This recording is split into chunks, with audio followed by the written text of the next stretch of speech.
Habari ya jioni, natumai kwamba uko vyema. Niko hapa na ndugu yangu Miguda. Miguda, habari gani?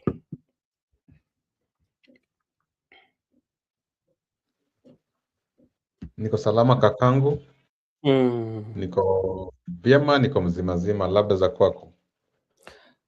Mi kwangu niko vyema, hali tu ni hali ya maisha na kutafuta. Najua ni kila kitu ambacho kila mtu wa kawaida tu anafanya. Hebu niambie, jana sikupata nafasi kukuwa katika kipindi, sijui mlikuwa vipi na mlizungumzia nini na mlijifunza nini?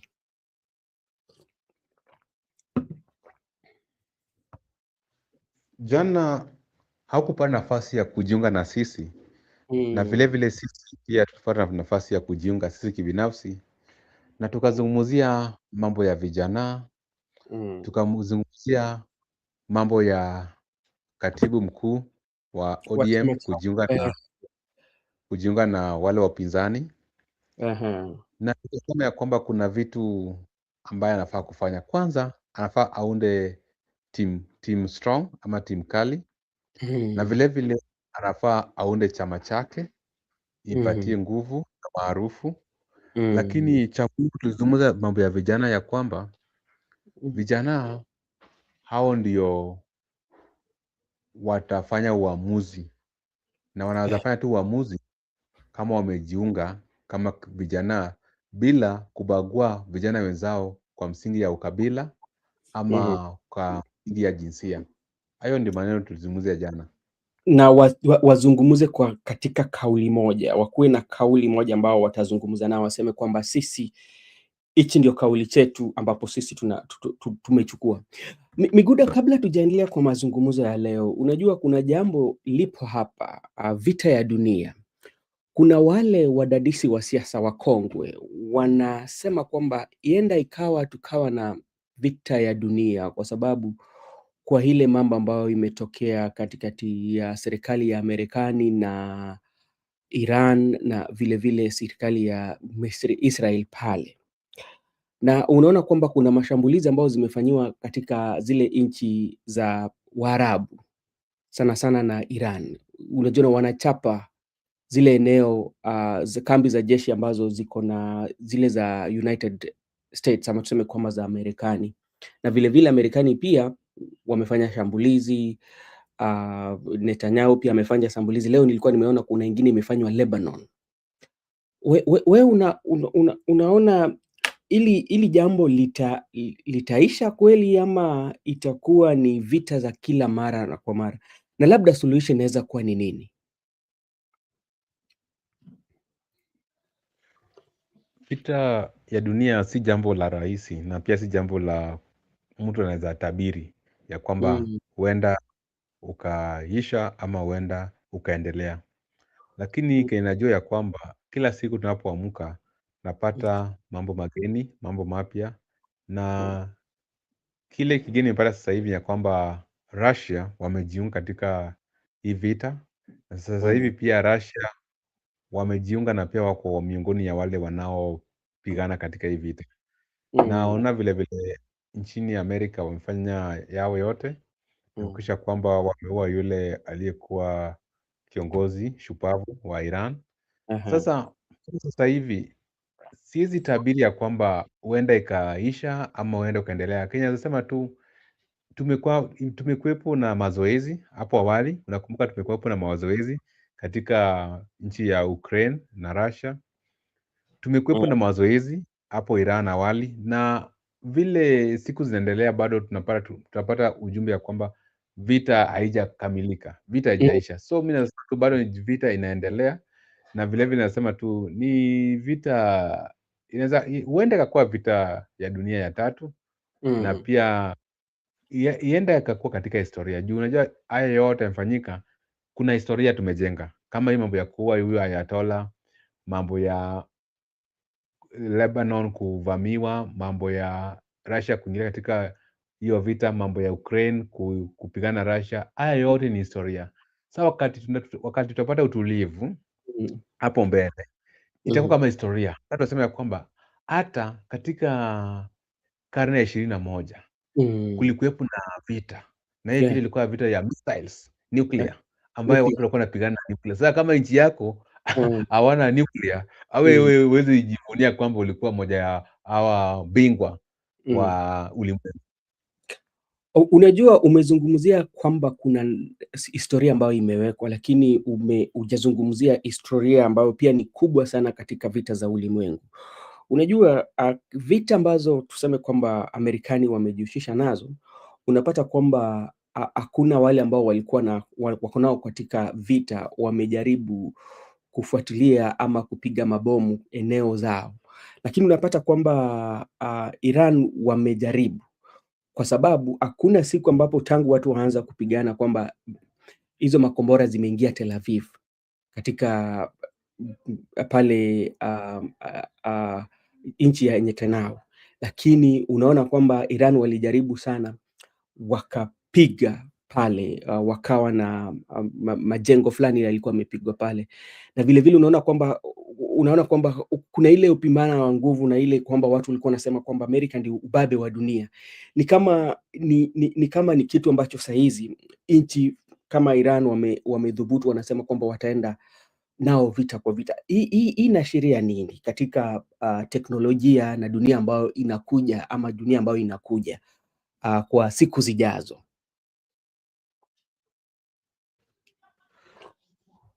Swali nzuri sana. Hiyo swali lako ni swali nzuri sana. Kwanza Mm. kabisa, lazima uelewe ya kwamba kama tuko na vita, hasa Mm. hizi vita vya ulimwengu, juu tumekuwepo nazo mara mbili, tumekuwepo na ile ya kwanza na ya pili.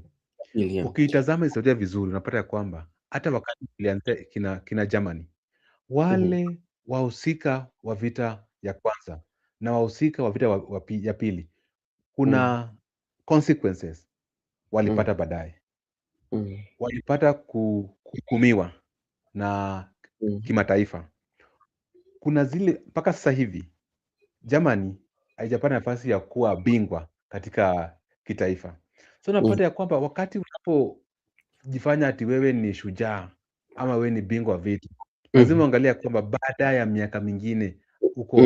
uko mbele, utakuwepo ama hutakuwepo. Sasa Utakuwa. ukipata Amerikani wametulia, Mhm. hawataki kujipiga kifua, si ati ni Mm. wajinga. Mm.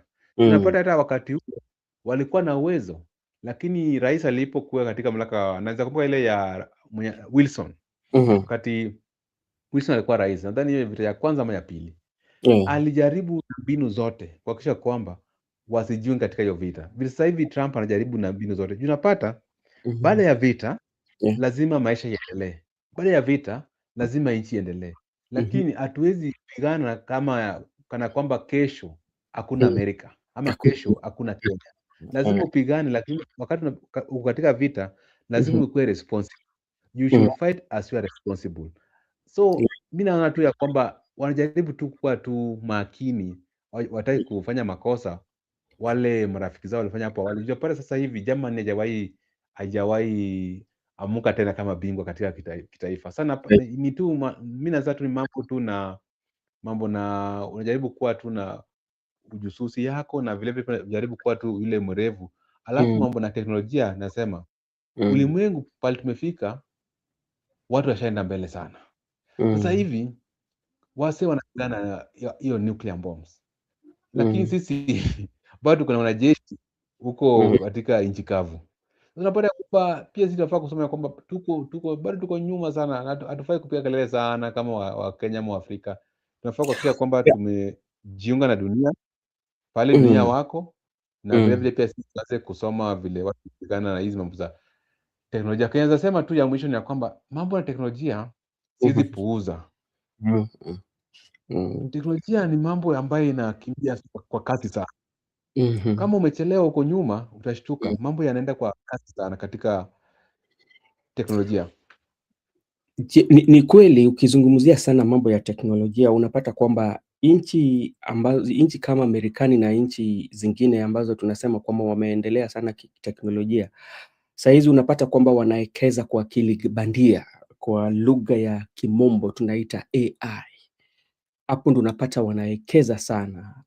Hata wale ambao wamesoma ama wale ambao wako na uzoefu katika akili bandia wanapata mpunga mingi zaidi, kwa sababu hapo ndio dunia inaelekea. Na hii inanikumbusha siku moja Adan Duale, huyo ni waziri wa afya, kuna siku alisema kwamba Wakenya hawawezi kubali kwamba rais wa Marekani akuja achukue rais wetu President William Ruto. Alikuwa anajua Kenya alikuwa anasema, ama ilikuwa tu ni ile tu mambo ya siasa? Duale ni mwanasiasa. Duale alikuwa anapiga siasa bonoko, siasa za kawaida, hizi za kienyeji hapa nchini. Amerika wakiamua ama Trump akiamua nataka Ruto leo usiku, atamchukua hata sasa hivi within 2 minutes. Juu ulisikia Kenya yule waziri wa defense alisema ya kwamba usidhubutu kutishia mwana raia wa Amerika pahali popote nchini. Watakuja, watakuvamia, hata wana apology na watakuua. Na they don't even have any apology. Na hiyo ni ukweli. Si chocha. Unajua, wacha nikwambie kitu moja brother Benson. Mimi pia inafuata hizi vita za dunia kwa makini sana. Kuna wakati Trump alisema ya kwamba wale watu wa Iran watapata uhuru. Na akasema ya kwamba watafanya kitu. Na ikachukua masaa matatu Ayatollah kauliwa. They never hesitated. So whatever they have said right now from the defense minister, they are not going to ever to hesitate, because by the time Trump makes some pronouncements, though you can disagree and agree with me, but me, I'm speaking of the realistic point of view. There are some things that he actually means. And by the time he's making statement, already he has plotted and he has got information that these people are striking. Actually, he was informed that we are striking here and the Ayatollah is here and we are going to kill him. Then he gave them a green light. Go ahead. Then he was making a statement with already informed decisions. So if someone tells you that Duale akisema ya kwamba Ruto hawezi chukuliwa, Duale ni kama yeye siasa zake za siasa za kawaida. Siasa za Duale ni kama siasa za Junet rafiki yangu. Siasa za kawaida. Siasa zile za unasema kwamba siasa za bonoko ni siasa za bonoko. Okay. Okay, thank you so much, Mr. Miguda, for taking your time to be here. And also we are taking this opportunity to thank Makobura for also joining us on the comment section. And everyone who is watching us, we want to say thank you so much. This is Brother Benson. If you're new here, just subscribe to the channel so that when we are having a conversation like this, the YouTube will notify you. Miguda, before we go into the main discussion, let me try and play some video here and see what the video has for us.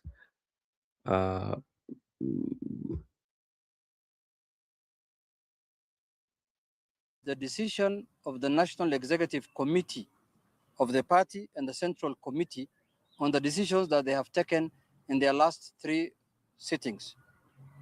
The Executive Director of the party brought them up to speed on the resolutions of those 2 organs of the party, and the parliamentary group endorsed the decisions of the 2 organs of the party. The PG also agreed that they will strengthen the party, and then they will make it vibrant, and they will maintain every parliamentary seat that they occupy today, either in the National Assembly or in the Senate under ODM, and make it more. We want to increase our numbers in the next general election from what we have today. And we are telling any party that we are associating with, any party in this country that wants to associate with us, our parliamentary numbers are not negotiable. We can negotiate on anything, but not on our parliamentary strength.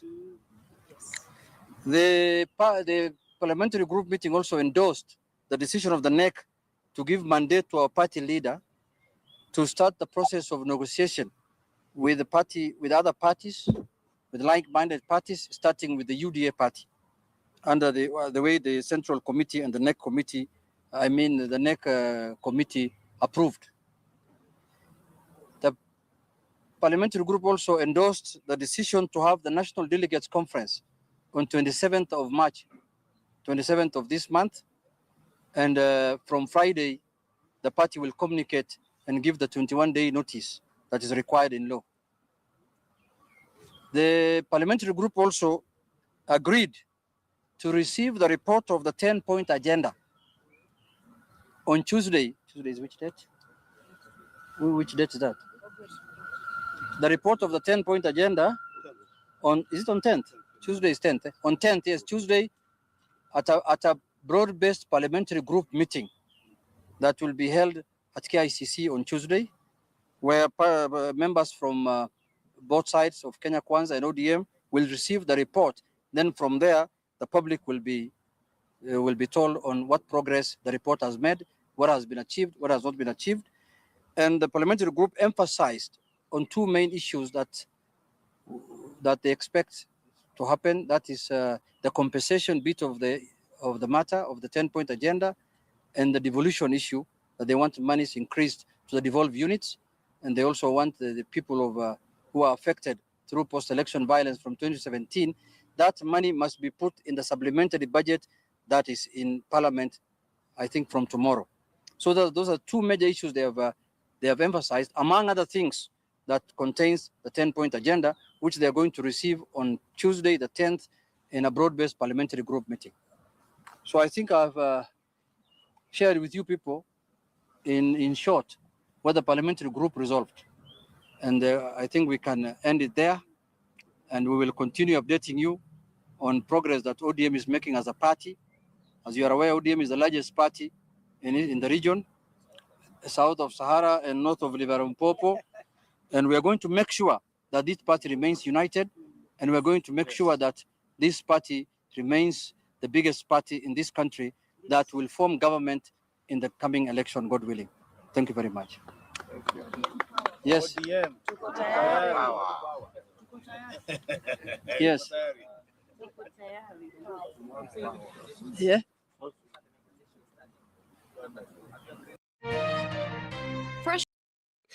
All right, thank you so much. That is the PG briefing after them having their meetings and coming up with a resolution about ODM and what they are going to do. Miguda, I think you got some information here, especially when it comes to PG. One of the things that I picked from it is about giving Oburu.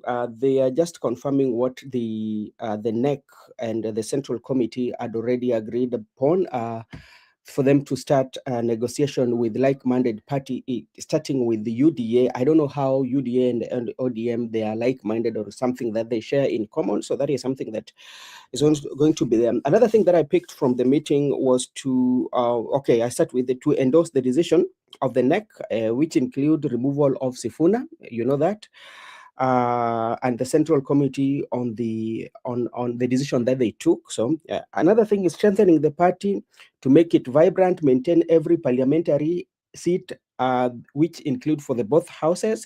And this talks about zoning if you want to expand it further, because they say that the ODM will maintain those parliamentary seats, and they say that there's no any other party that will think of that to interfere with their strength. Another thing is to the process of negotiation with the like-minded. I've also spoke about that, to endorse also to endorse or to have NDC on 27th of March. The party will give 21-day notice, and I don't know whether you know something about the 21 day. Who is going to give that 21 notice? If the party leader, I mean, like the Secretary General, who is Edwin Sifuna, will not give it, and who will be given the mandate? Because, like, as it stands, something that also we have to agree here, as it stands, the only two members of the officials in the party that are recognized by law as we speak today is Edwin Sifuna and Junet Mohammed. Simbarati, Osotsi, Abu Swamad, Gladys Wanga, Oburu Odinga, they are still on interim basis because their positions have to be confirmed by the NEC as it stands today. So that is also, we will see how it will be playing on the political. They also say that they are going to receive the report on 10th, which is going to be on Tuesday, and this will be the broad-based parliamentary meeting that will be held at KICC. It means that President William Ruto and Oburu Odinga will be the leaders who are going to receive that report. So from that report, they will look at it and convey to the public what has been achieved and what has not been achieved and the way forward. So that is also something that he has spoken about. There's also compensation bit of it that they've talked about. That is something that they are also taking keen interest on, and the devolution issue, including the compensation of post-election violence in 2027, which Junet Mohammed said that it should be included in supplementary budget coming the next supplementary budget. So those are some of the things that I really picked. And notable was that Edwin Sifuna was missing and Babu Owino. Kaliba Misi, I think, was around, and Osotsi. I saw a photo, Omondi Karoli, Edwin Sifuna, and Babu Owino, I think so. They were at Ngeno's place today. So those are some of the things that I pick from the press that was held after the PG meeting of Miguda. Your take? Okay. It was expected. Yeah. And we knew that they were going to have NDC. Yeah. Because it has been a long-awaited convention. Yeah. And the people have been waiting for it. And it was declared last month that it's going to be on 27th this month. Mm. They are going to have the NDC. Yeah. And also they have resolved other things like Kindly, negotiating with I don't William know Ruto. I don't know what is But I want to happening with borrow. you. Can you hear me? Yeah, but you're kind of like I've lost my you're breaking a internet. little bit.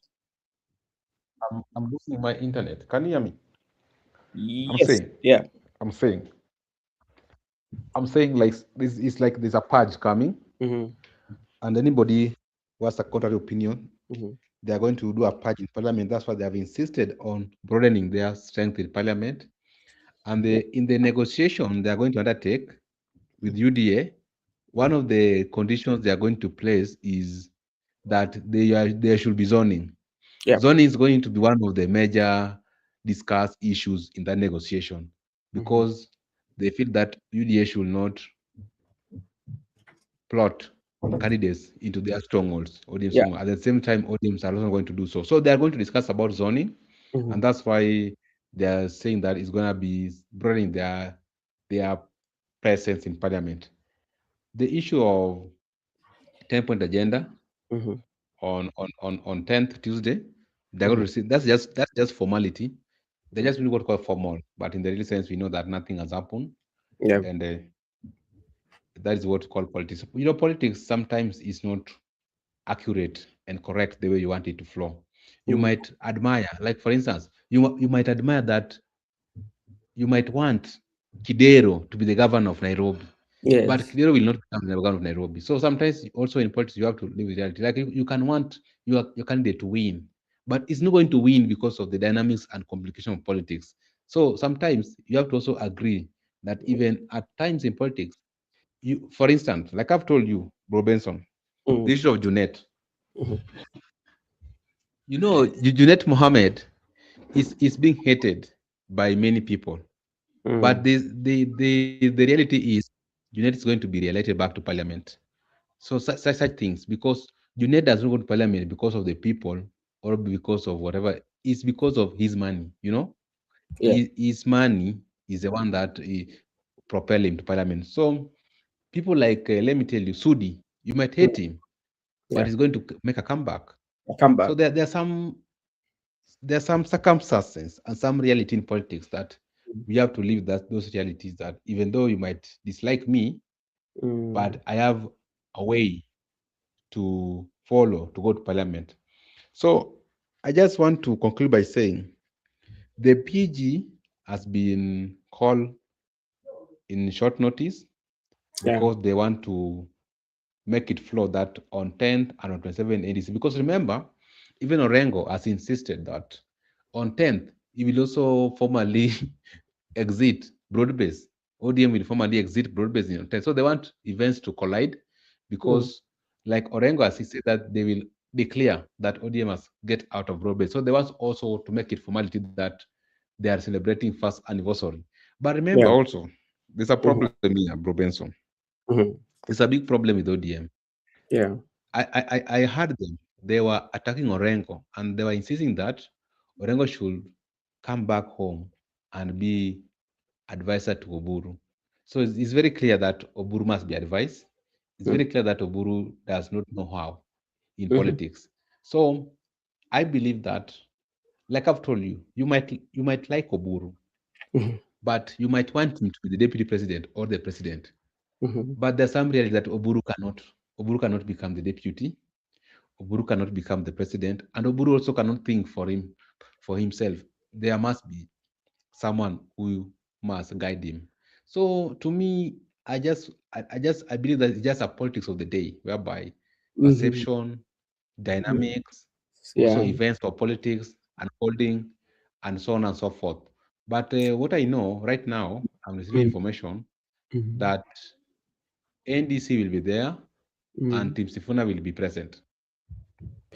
All right. Okay. Thank you so much, Miguda, for that. And you know, from way I look at how the things are unfolding, especially with ODM. You know, ODM has been in the news headlines for quite some time, ever since Raila Odinga died and he was buried. So from there, ODM has been in the news line with all manner of issues that are within the party, leadership not agreeing, and you know, and the Linda Mwananchi. But there's something now is outstanding, especially in ODM. Before even we look at Junet Mohammed is I think is somebody that is working behind the scenes to push ODM.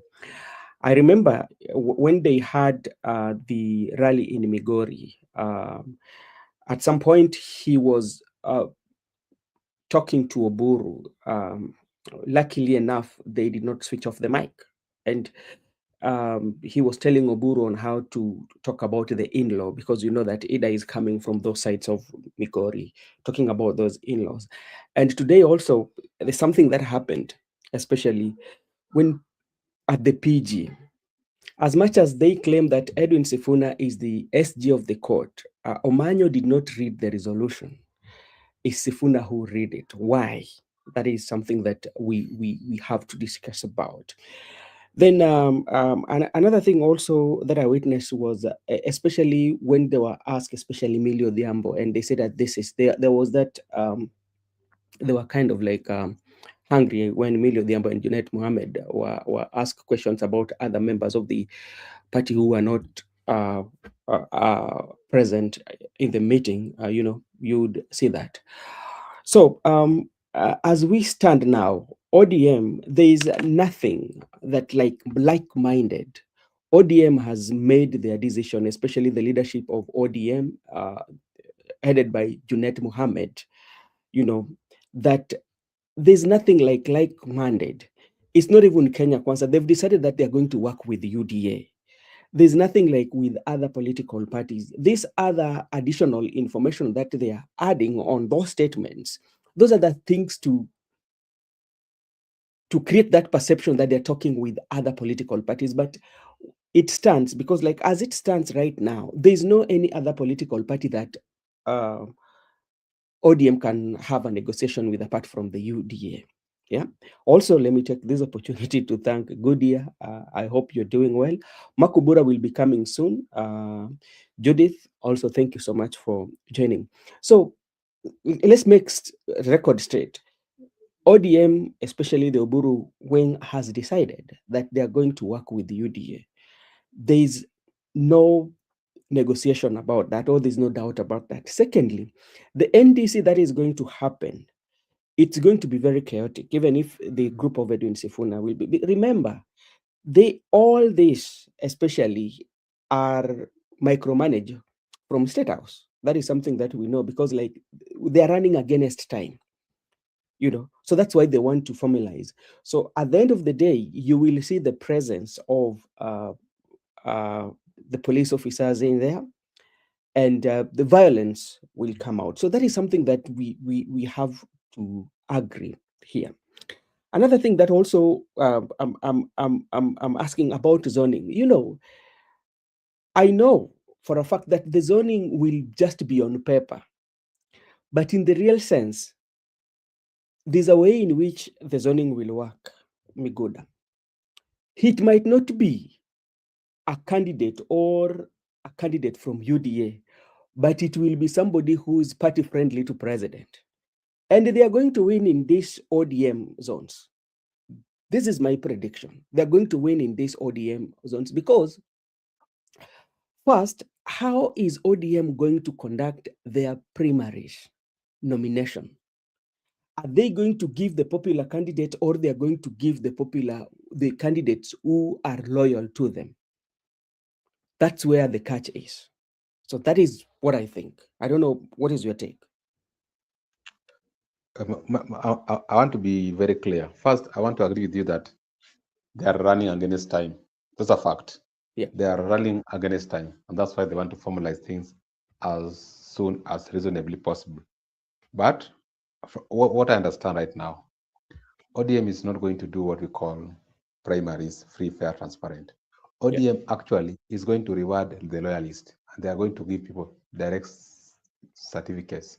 They will have the formality that we had a by-election or we had a nomination whereby there were gadgets, the people turn out, verification, people voted out, but they will have to program the system to favor their preferred choices. And let me tell you, should not shock you. The very people you are seeing today, these old guards, are going to be having ODM certificates, all of them, even the MCS. And that's now where the rubber will meet the road, because someone will come, the way you have said. But me, I was on a different view that UDA candidates, more so, UDA candidates might win against those people. But I don't know this your matrix of friendly parties to president. But let me just give you a bit. What I understand that the UDA candidates will win against the people of ODM into their stronghold. And when we talk about the issue of NDC, NDC, in my view, NDC will be there, and NDC will not happen.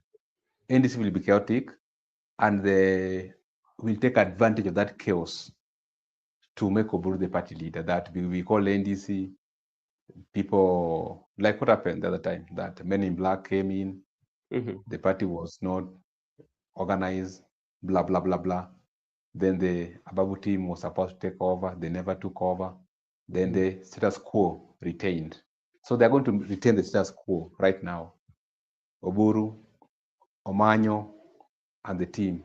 So they will argue that the status quo should be there currently because there was no proper conduction. Because let me tell you, what will happen at the NDC is not a joke. The heavy presence of police officers, the way we have said, will be there. And this is power. And this people are going to grab power.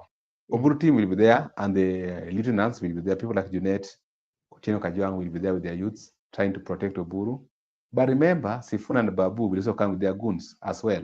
So they will not back off because of the police officers, because that one we are going to portray cowardice, and you don't want to, people should be brave and bold for you to convince your followers. So they will be there. Everybody will be there. And what I know, I know the heart of these people.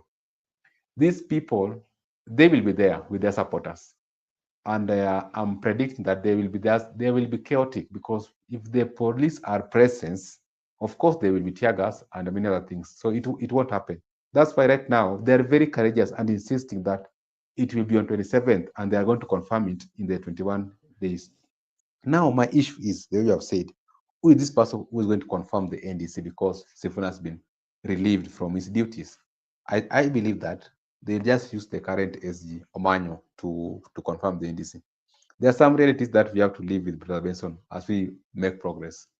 There are issues like ODM and UD arrangement. Yeah. These things are real, and ODM is going to work with the UDA. That's a sure bet. And even if they are saying they are going to talk with the like-minded people, starting negotiate with UDA as they progress to other political parties, in fact, they will stop at UDA. Once they have negotiated with UDA and come to a consensus, No, they have they will not negotiated. proceed.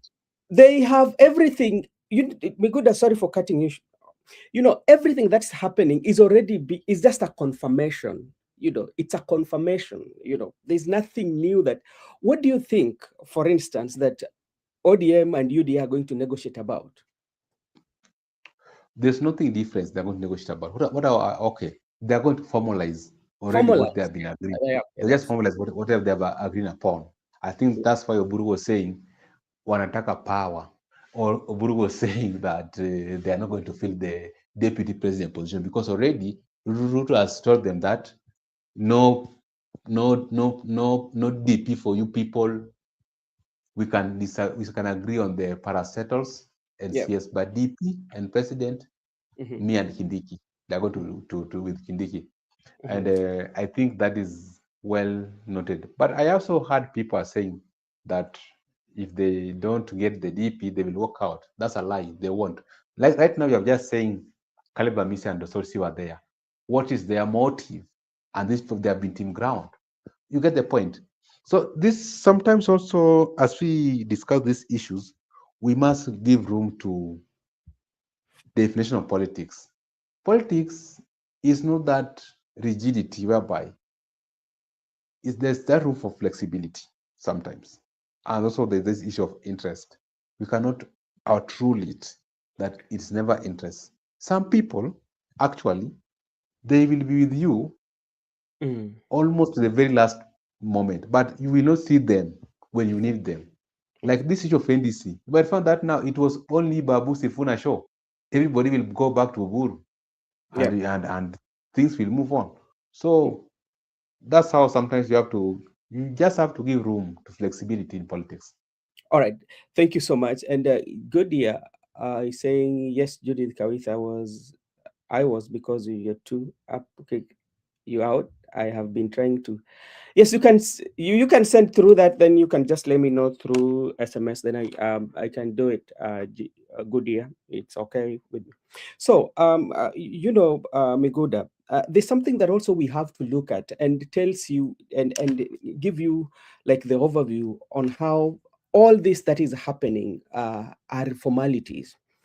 Look at now, let us come to the 10-point agenda. The 10-point agenda, in it, the first on the list was the implementation of NADCO report. And if you look at NADCO report, had almost like around 5, including lowering cost of living, which the government say that they are the government, they will see on how to work on it.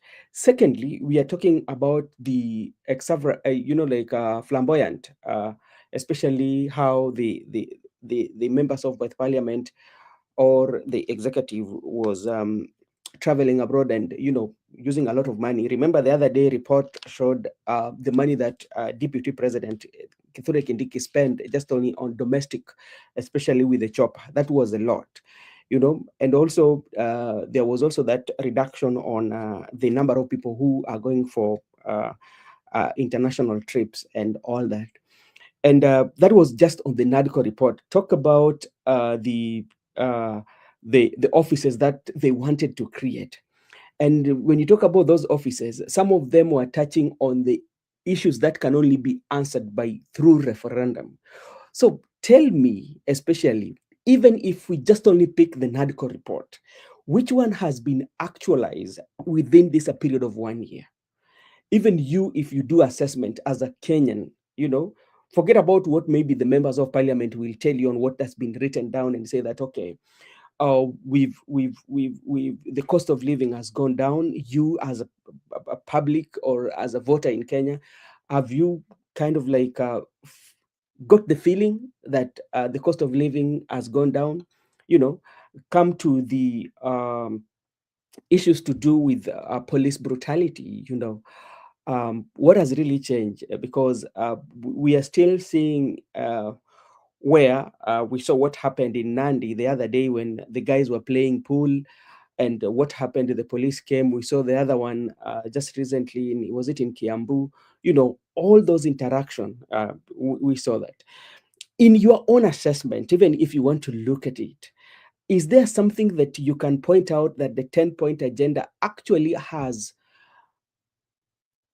proved that it has worked, or there's a process, or there's in a process that it is working, Mr. Miguda? I don't think so. There's no progress. There's no process of 10-point agenda because, just like we have said, the police, I don't understand. I don't know, they're getting instruction from their bosses, or they're just doing it deliberately, or that's their own work intentionally. Because I don't understand how a police officer does not get it that you get a people playing pool table, then you arrest them. So Can you beat how are you them? going to charge? You beat them. How are you going to charge these people in the court of laws? How are you going to charge these people? Under which offense have they committed? I fail to understand. And police officers, they deal with the criminals. I don't understand how people playing pool table are criminals. I don't get it today. And you saw the PS for internal security went there and impressed them. In fact, purchased for them tables and even the balls. So I don't understand how this thing result to criminal offense, arrest, beating. Up to now, I don't get it right. I need to be explained. Somebody should come and explain for me. That's what I'm telling you. I don't know whether these people understand Kenya we are, or Kenya we want, or they're getting instruction from their bosses. I feel understand, because if you talk about 10-point agenda, how do you want to execute this 10-point agenda, or you want to implement it, and we have such characters like the police officers? How are you going to implement this issue? And we have such things like you saw what happened. Like I told you, our brother was killed. I think you know the story. Our bro, our bro with Kevin. You know that guy. We were staying with him in the same house for a quite long time. So he's our brother. He's our brother. So look at this mysterious death surrounding our brother and many other things. We are not safe. There's no even CCTV footage. And you want to tell me that 10-point agenda has been implemented by who? Which country? So I want to outrule it. There's nothing they have done. Even if they want to take a political mileage, to me, I distance myself with them that 10-point agenda has not been implemented. Even let me give you, even in the next 2 months, even during NDC, let me take this month at the NDC, they will shoot somebody. The police officer will shoot somebody. So how do you say that it has been implemented? So I don't believe in those formalities and those theories. What is at stake is that also we are not forcing them to implement it because we are not there. But there are things that must be done right. You cannot bring a 10-point agenda playing with people's mind that now let's focus on this issue, driving our attention towards 10-point agenda. Now we lose focus on advocating for good governance. They were tricky. They're trying to gauge your mind. Focus on 10-point agenda. As we are busy looting the country, focus on 10-point agenda. As we are busy excluding other tribes, you focus on 10-point agenda. As we are busy making deals with the Oburu and the ODM people. So you get the point. So they want to engage you to 10-point agenda, medical report. Right now, they're engaging you about NDC, broadening parliamentary strength, and so on and so forth. But what is at stake is not being discussed. What is at stake is not being discussed in this country. Even the president, president is very cunning. The president has been busy with the people in the rally, engaging people, secure affordable housing, barabara. But back in his mind, he's aware that is unpopular. He's aware that is not working. So he just want to gauge you, keep you busy, and shift your focus to his own thoughts and his own activities. Whereas there are things that are pressing right now. Like I told you the other day, we discussed here the issue of admission. There are 10 pupils who are admitted. Yeah. Up to right now, the order which was given out by president that they should report without uniforms and school fees, they haven't report. So you get the point. There are Yeah. things that are pressing Kenyan people. So I think until we be sober as a country and we redefine our politics and we redefine our governance. But if we cannot have this pace which has been set by the current regime and the president, that even if you have a new regime, they continue this pace. This pace is not leading us anywhere. You know, I will be very particular, especially on that 10th. I want to know the report on what they are going to write about corruption, especially, and because that was one of the agendas too in the pact that was signed by the Right Honorable Prime Minister with President William Ruto. The other day, we lost almost a big money in SHA, you know, and there is no culprit that has been brought to book. There's so much that is happening today. Also, I was just reading the Daily, and there is the issue of Adani coming in, you know, and you wonder, you ask yourself, how do we learn, especially as a country? For instance, if to say that, okay, you want to expand the airport, which is a very good idea, because like you want to for your airport to be like an international hub, especially like a connector to the world destination. But like you were talking to this contractor, and there's a questionable um, characters, or there's that questions that people are questioning this contractor. Why then can you look for somebody who can give a better deal and forget about this person? Because like you read the papers and you find on how it's still coming back in a way that even the Kenyan themselves like do not realize. So I want to know, and I will be very keen to read on what the committee has done on the corruption, and what have they achieved, especially because remember, Kenya is among, I think there are only two countries that has like anti-corruption unit, yet uh, corruption still thrives. So that is something that I will be interested to see on how the experts has really done it here. Then let's talk about the broad-based meeting that will take place at KICC. Broad-based parliamentary meetings. Remember the other day when they had this broad-based parliamentary meetings, when Raila Amolo Odinga was there, the members of parliament were not very happy, especially on how they were addressed by the president. Remember, that is when president talked about the extortions that were coming from members of it, including the committees. So, what do you expect on this that is going to take place on KICC? I don't expect much because first, at the KICC, the UD and ODM PG, they are going to be bribed. They are going to be given per diems for that day. So once they have been given money, they will not have a view. President can have the entire show. President will call the shots. He will say what he want to say, and look at the day. No one will be contradicting the president's position. As you know, if you contradict his position, you are a rebel. So I don't think there's much we are going to expect. You know, me, I've never seen anything new with these PGs, whatever. Even what United is saying today and the team, nothing is new. 10-point agenda, NDC, these are just recycling ideas, broadening our parliamentary strength. These are things which were said by Raila, they were said by Jaramogi. If you go to the history, so these people, they're not creative, they're not new people, they don't have new ideas. They just want to recycle you, make you just believe in history, and they don't want to live with the realities. They don't want to expand your mind. They just want you to be stagnant. Where Jaramogi left us, where Raila left us, now we are there with them together. So how are we going to make progress as a community? What I want to say is this: in the PG between the ODM and UDA, expect nothing. Just praise and worship team. They will praise and worship William Ruto. After praise and worship William Ruto, William Ruto will come and also anoint them with the oil, the cash, you understand? So they will keep on having the issues going on and going forth. What I know, William Ruto will just take advantage of the situation because people will be concentrating on the television or the social media. He will use that platform to campaign. First, he will use that platform to talk about affordable housing.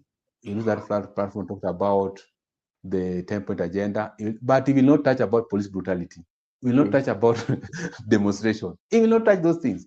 He will just be concentrating on his own views like affordable housing, infrastructure, SHA, and so on and so forth. So that's how behind we are as a country, as a nation. And those are our legislature, the elites, the people who are shaping the opinion for the nation. So you get the point. We call them the opinion shapers. The opinion shapers are the one misleading non-opinion shapers. So what was the ground, the people in the ground like us, Yeah. we are not elites, we are Yeah. not shaping any opinion. They are misleading us. How do you? So they are the people, instead of them shaping for us opinion, we shape for them. We redefine for them the policy, but they should do that role. They have that duty.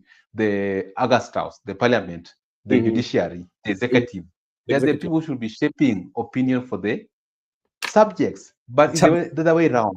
In the subjects who shape opinion for the king. Yeah. All right.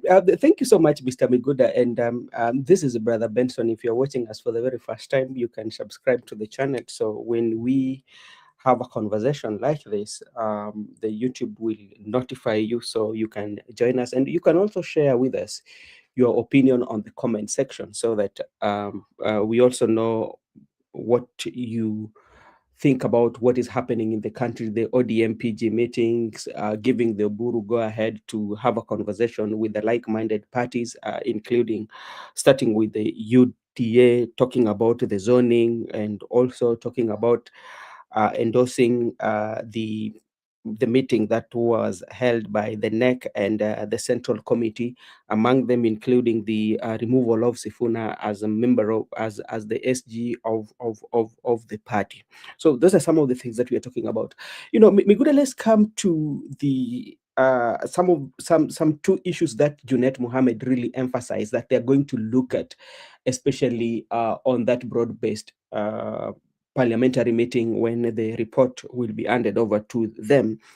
He talked about the compensation, especially of the PIV, the post-election violence starting from 2017, including the Gen Z.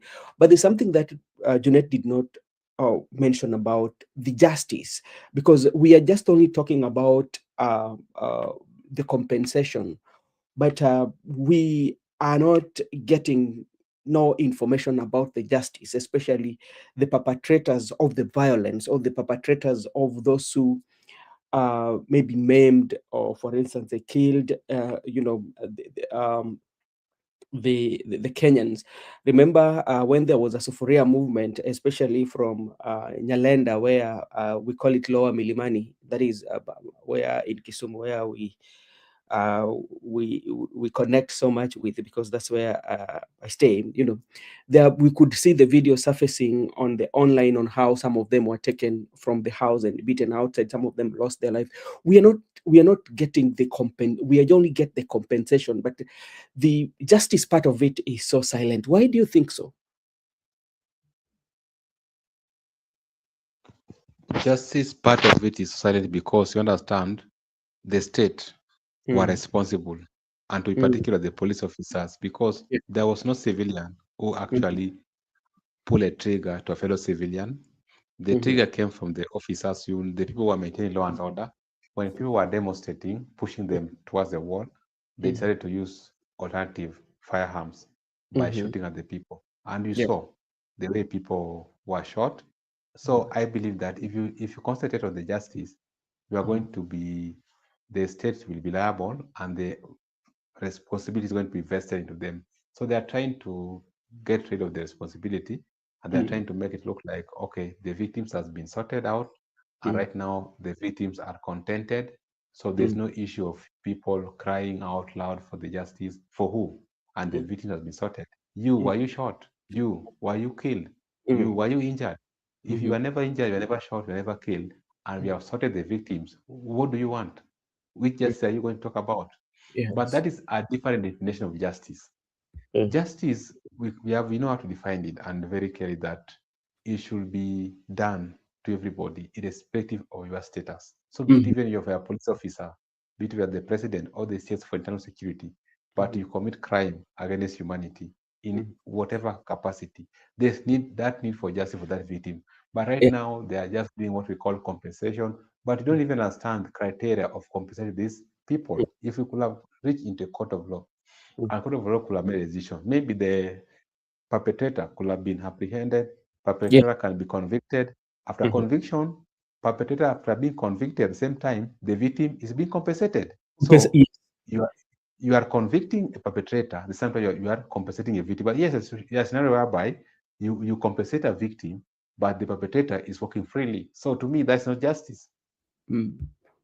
So, so maybe in our sphere of politics, especially when we are looking at the arrangement of the broad-based government, they have their own definition of justice. Especially, it is a compensation of the victims without perpetrators being brought to book.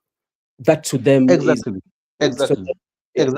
Exactly. That's how they define justice, and also they define justice like I don't know this person. I don't know. He was a Greek philosopher who defined justice as I do good to my friends and I do evil to my enemies, and that's my justice. There was one philosopher who defined justice as doing good to my buddies and doing evil to my enemies, and that to me is justice. So I don't care whether you are my enemy in whatever circumstances you are undergoing. That's up to you. You are my enemy, I'm doing evil to you. You are my friend, I'm doing good to you. To him, that was justice. So to broad-base ODM and UDA, the definition of justice is that compensate the victim, but perpetrator should walk free. That is justice. So they decide on how to define justice. Do you think that, especially in our country, we've monitorized everything that happens? Because like everything that we do, be it that we want to go for a rally, money has to play a part. Be it that you do not agree with somebody on some issue, then they have to come and give you some money so that you can change your mind. Like we are monitorizing anything to make decision go our own way, and that's how our order of the day. You know, Brother Benson, let me just tell you a story. You know, I was on the Linda ground, and I was on the Linda ground. I was undercover. You know what happened? Yeah. The Linda ground. They were actually me. I was in the in the right table where the decisions were being made. You know, you meet at night. Yeah. You plan. Yeah. So before meeting at night, they meet people. They gave people one case. I was not available. I was having information. Yeah. So around 7:30, I went where they were. I went where they were, and Ayaga could be here because Ayaga has been chest stamping. And I was telling Ayaga, this is politics. You don't need to be too hard on somebody. The people you see we are talking against, they're our friends, like I've told you. Yeah. They're our friends. So the fact that you are my friend, I don't have a duty to protect you. When you are wrong, I have a duty to correct you. So when I went where my friends were, they organized. They are big men in ODM. So after they have organized, you remember they were giving people. So the following day, because I told I was undercover, I had to wait up to noon. So I dressed up. I went to the rally. Everybody attending that rally was given 1K. I will get to the point. That's a lot of the point.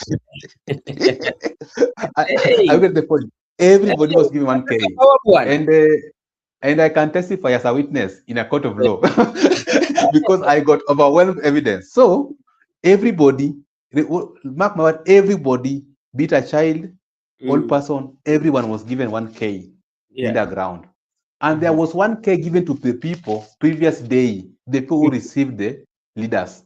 So there was a friend of mine who actually got 6Ks. That whole day, because you can go twice or thrice, or it depends on your strength. Your strength, yes. And let me tell you, Yeah. So after the rally was over, Mm-hmm. because we are privy to the information, Mm-hmm. we were told that only one legislature, Mm-hmm. the noisemaker amongst them, spent 4 million on that day alone. On that day alone. One But lawmaker spent 4 million. let me ask you, Miguda, on that rally, let's say like one lawmaker, as you say, that spent 4 million. At the same time, we have a bridge that connects Migori and the other side was swept by the rains when the River Kuja breaks its banks, you know. And I don't know, you are in Migori. What is the status of that bridge? It is not the way people are saying it. You know, like I've told you, the primary information, secondary information are quite different. It's not pathetic that it cannot be used. What happened? The bridge is steady. What happened is that it is at the entrance. The water just pull away a certain sand, but the bridge is still. The bridge is still the way it is.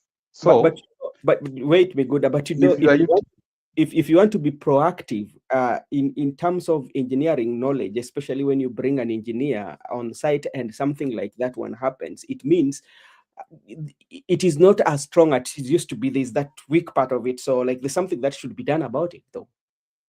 There's no weak part of it, bro Ben. So what happened is that there is this side where people are using the footpath. Yeah. So when you are exiting on your way to Suna West. Yes. So at the end of your exit at the footpath,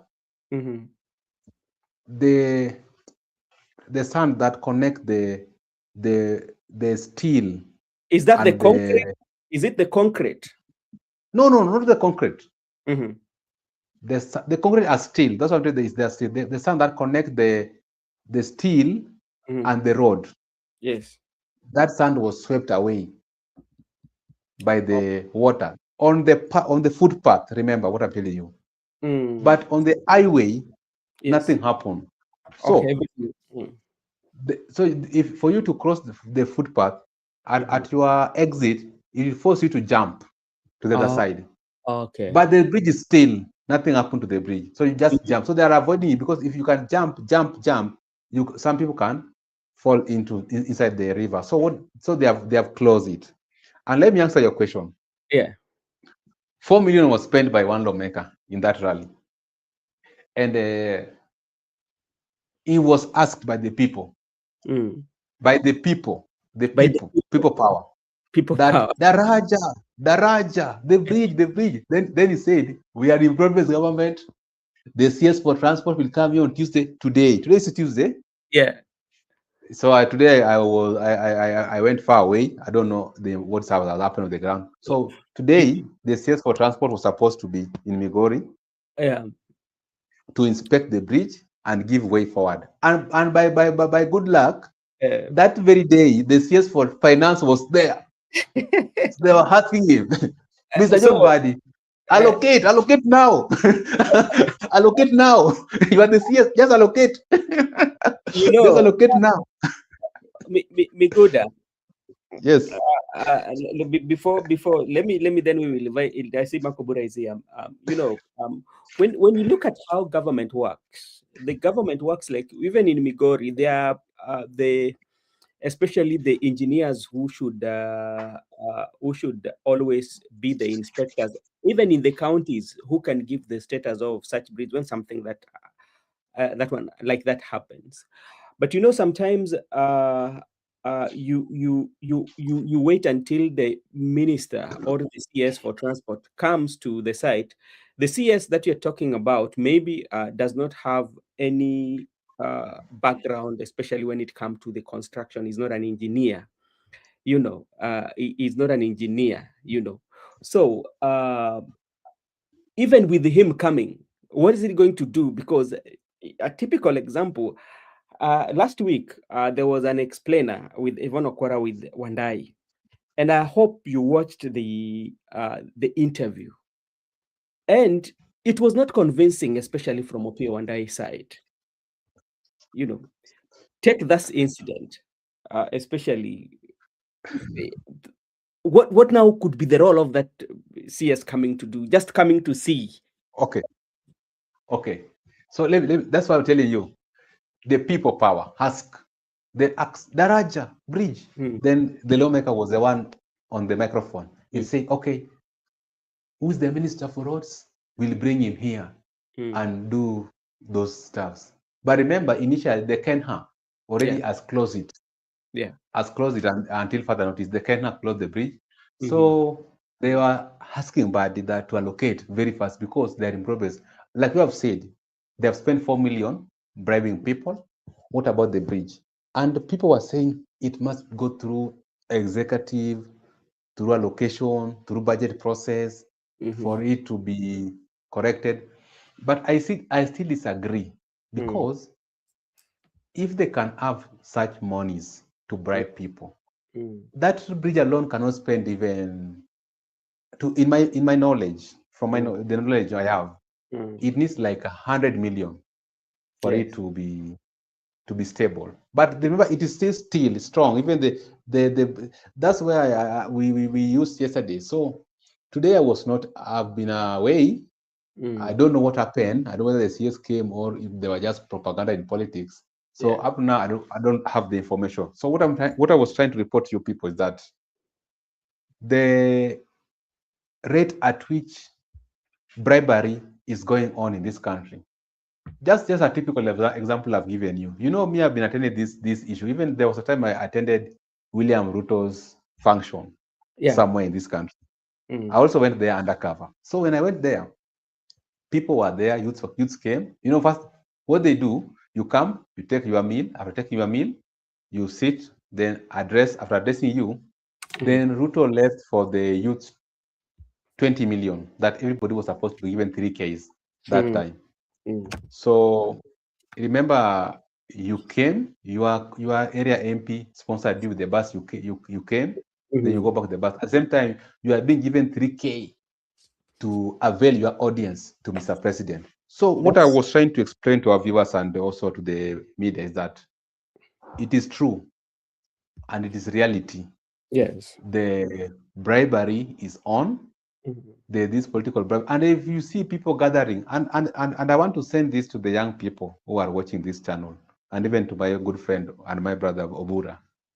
Oburu, next time, if there's demonstration or any gathering, don't just pop out without know-how. There are people who have been mobilized in prayer. They do what we call mobilization in prayer.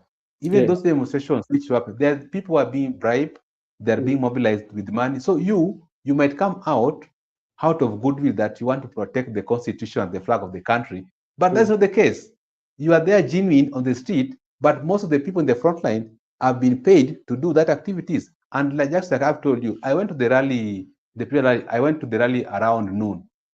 Everybody, a good number of people were paid. So if you go there and start shouting Linda Ground, you are shouting Linda Ground on which perspective? Were you paid or not? So to the young people, we need to be very careful that whenever there's anything like Linda Ground, Linda Wananchi, demonstration, Nyota, you must be very careful. Have you been mobilized to attend it, or you're just there by the fact that you are a young person trying to be genuine? But then, and remember, even these people who are genuine are the ones which are being shot by the police officers. But the people who are mobilized, they usually know how to do. So I realize that if you see any crowd or gathering, do your due diligence. You'll find that that politician has mobilized that crowd. Okay, thank you so much, and thank you so much, so much. I see my good brothers are here. That is Makobura and Musimamo. And before I give them an opportunity, which I'll start with Makobura, I just want to give them a preview of what we were discussing. My gentlemen, we were talking about the PG that just took place a few hours ago within the parliamentary buildings for ODM, and they came up with the resolutions. One of the resolutions was to endorse the NDC and the NDC and the Central Committee resolutions. You know, remember among them include the removal of Sifuna and also given Oburu the power to start negotiating with ODM. Again, Junet Mohammed talked about the strengthening of the party and maintain the parliamentary seat, that is for the both houses, that is for the Senate and ODM. And if you look at it keenly, that is about zoning. And they say that they are not going to negotiate that with any party. So the areas that ODM dominance, especially if they're having negotiation with the UDA, if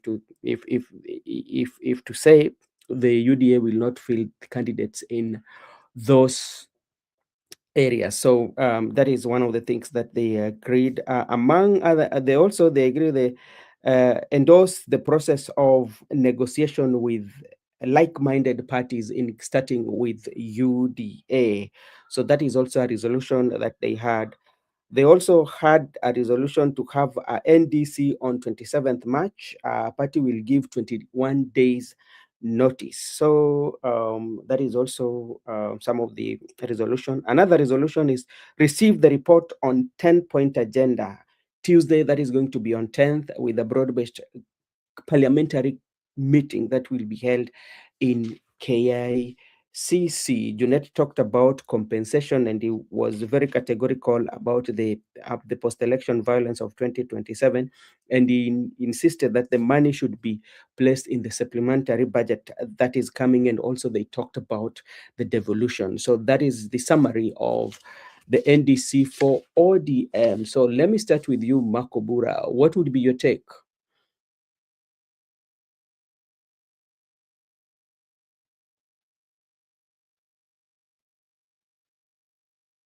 Hello, Makobura. Thank you so much. Allow me to first take this opportunity to just say hi first to the team and to acknowledge the presence of our good friends Judith, Gudia, Napenda kupata kwa mbali ndugu yangu, mimi sikupati clear kabisa. Amongst others. Benson, kindly confirm if I'm not very much audible. Yeah, I can hear you. Songea kidogo kwa okay. Okay. Yeah, so sorry for that. I'm saying that allow me to first acknowledge the presence of our good friends and to just tell everyone who is watching that we really love them, especially taking time to join us. It's an honor that they've always given to us, and we don't take it for granted. About the ODM NDC, this is something that already had been decided by ODM. And so if you see the kind of moves that they've given their views on, it is as clear as the exact things that they had talked about. And so this NDC was just a way of confirming that, I was hearing a lot of noise from his side. This NDC was just a way of confirming the main political stance that had been taken by the party leader, that is starting from the Dr. Oburu Odinga. Remember, part of the reason why the likes of Edwin Sifuna, Babu, Owino are being thrown away is because of the person. It is actually not the party interest, if you ask me, because if it was the party interest, that we would have seen a situation where these leaders would get to the field, hear the views of the people, and possibly give or make a decision based on the views of the people. But in this instant, I can say that this wasn't the position of party, because my understanding, based on the fact that Raila, not once but several times, came out and said that this is a party of the people, and before any decision is made, the people has to be involved. Before NDC finalizes on something, the views of the people has to be first taken or consulted. But in many instances, we didn't see this. And that is why I want to say that all this No, was just a rubber stamp. Makobura, Yes. is there a way you can quantify and say that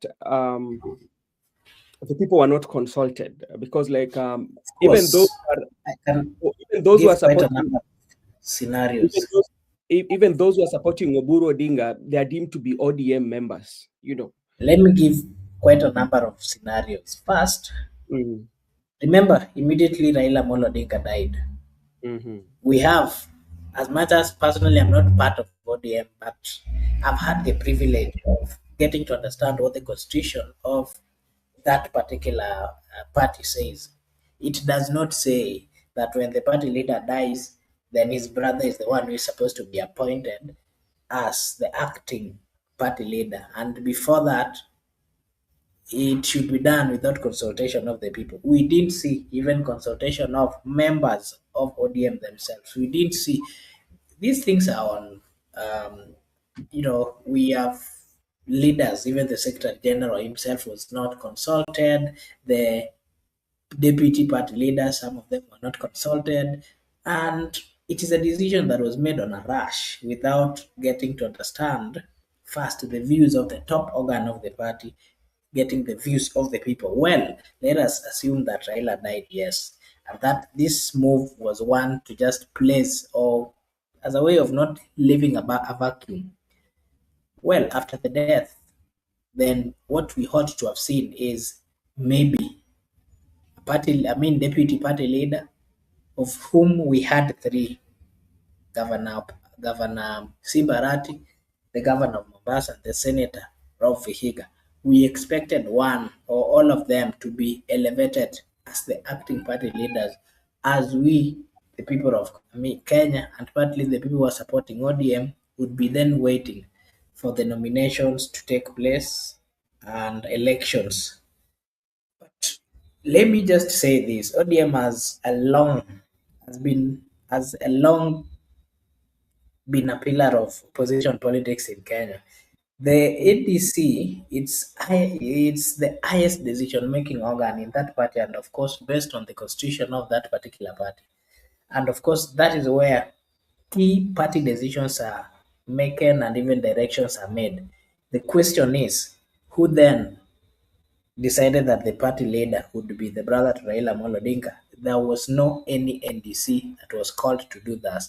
To do that. So this year's NDC isn't just a routine. It's about legitimacy. We can call it leadership and whether ODM must stay united. But again, if I talk about the leadership debate, I can Mm-hmm. say that one side on one side, we have a younger leader, the likes of Edwin Sifuna, Babu, Owino, pushing for change and renewal. They're arguing that ODM needs fresh energy to stay relevant, of which I totally agree with that. Mm-hmm. Because ODM is a party that has always come out to be, a party with energy. Look at the many times that Raila would rebrand and come with a lot of energy. That energy, we are not seeing it in Dr. Buru Oginga. We are not seeing it in that movement that is currently following Dr. Buru.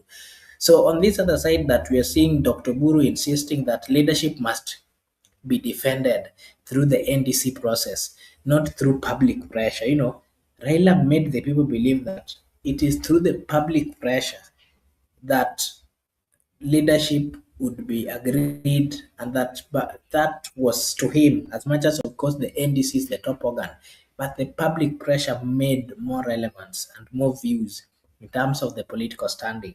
So we are seeing Oburu here is calling for respect for the party structures, of which the question that is then coming: how would you respect the party structures if you yourself are not following the due process that has been laid by the constitution and of course the party?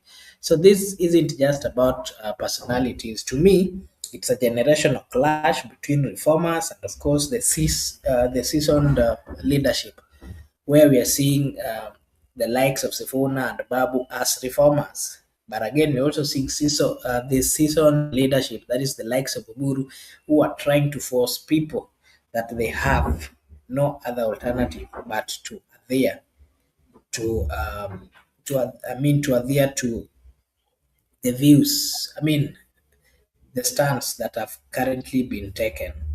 So let me ask you, Makubura, in the event that ODM could have followed the due process, and this due process could have given Oburu the party leader, would that one be? Would we say then that ODM did a good job, or it's the personality of Oburu Odinga? Is it the process or the personality? Depends. Let me give you. Let me give you my view. I know you've got brothers or sisters, Yeah. and maybe let me just use this. Let me use which company? Let me just use which company now? No, I'll not use any company. Let me just give my general view.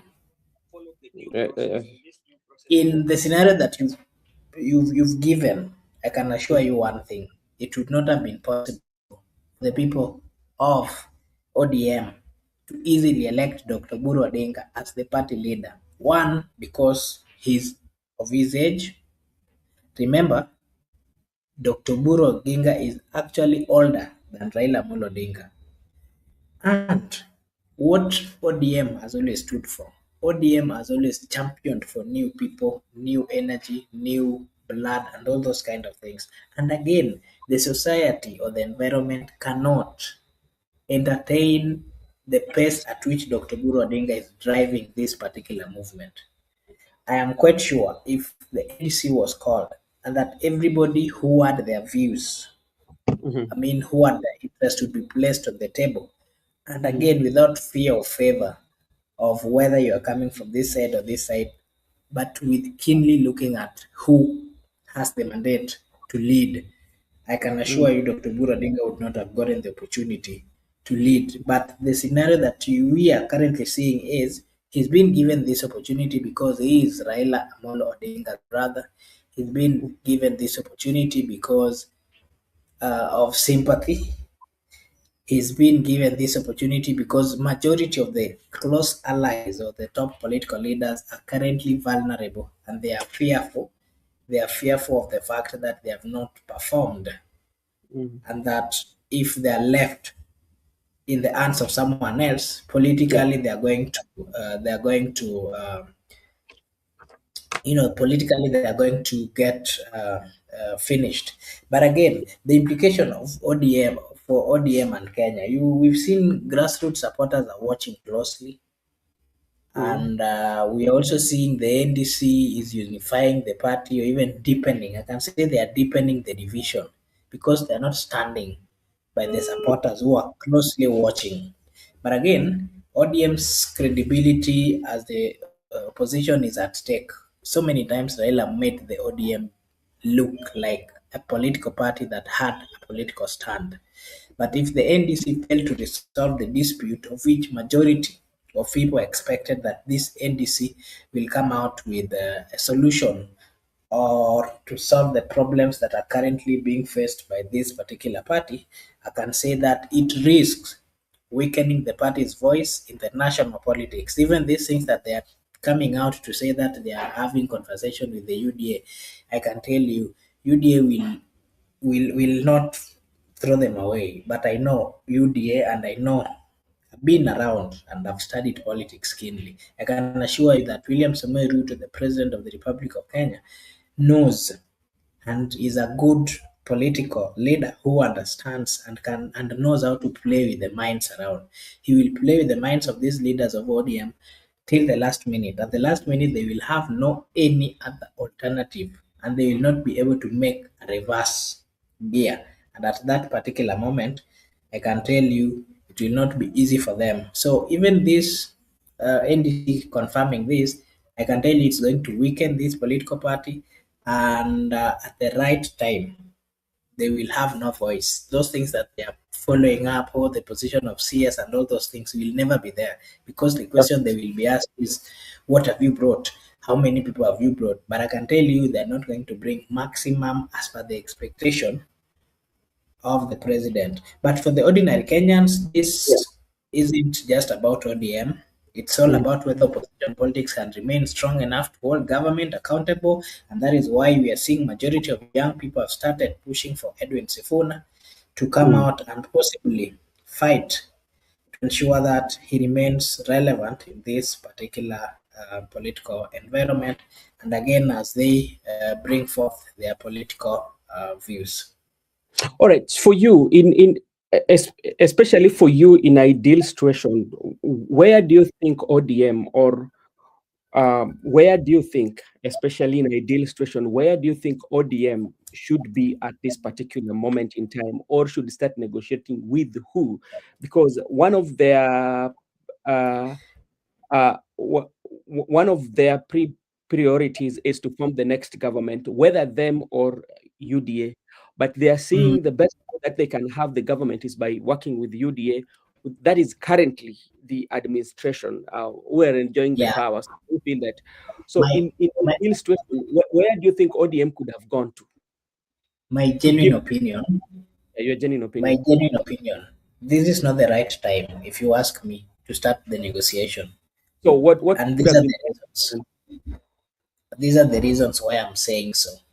It is not the right time because uh, ODM has always been around. ODM has always made the political directions, more so at the opposition level.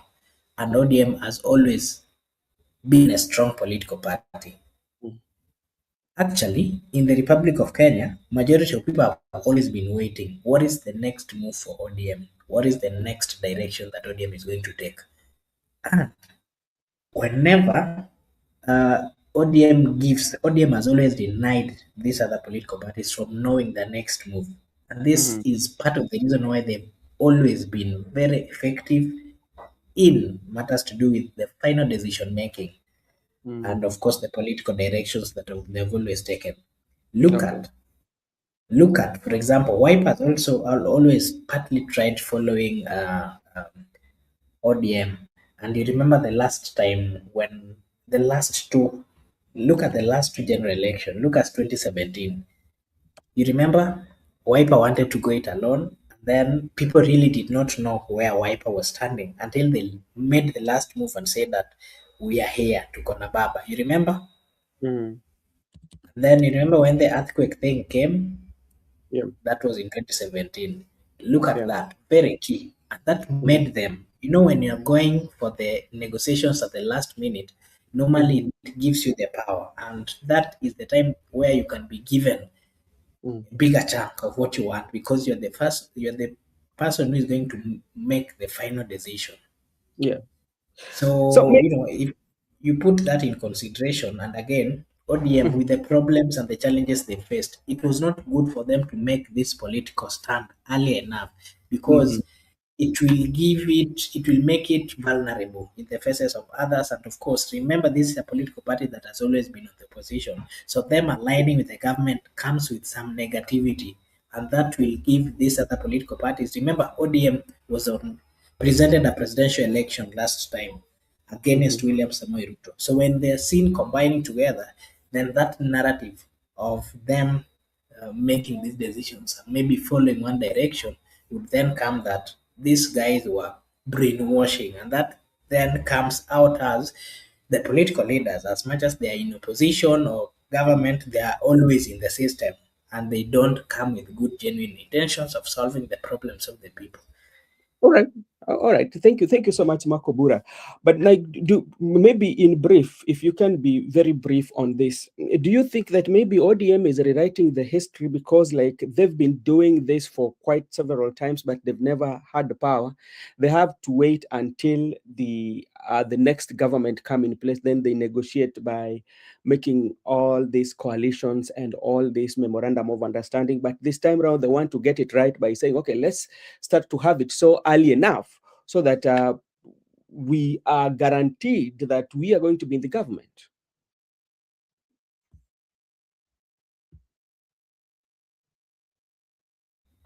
Just like I've said, it is a wrong move.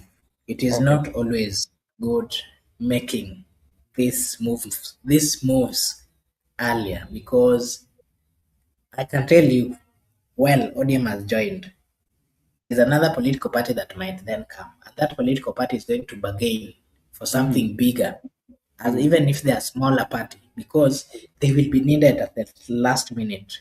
You know, if you give in mapema, it gives other people, those people, the opportunity to to group and to take political stance.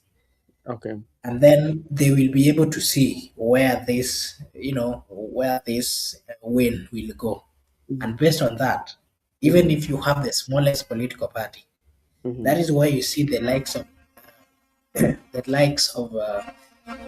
current speaker, Wetangula. He's a speaker, not because he came from a big political party, but they came at the last minute. Yeah. When you look at the likes of let me give you a good example. This Mutua, you remember Mutua?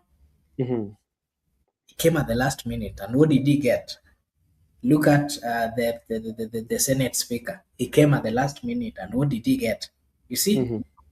So it always comes with some advantage. If you bring yourself, ni vile tu kwa kama kwa Biblia, if you remember the story of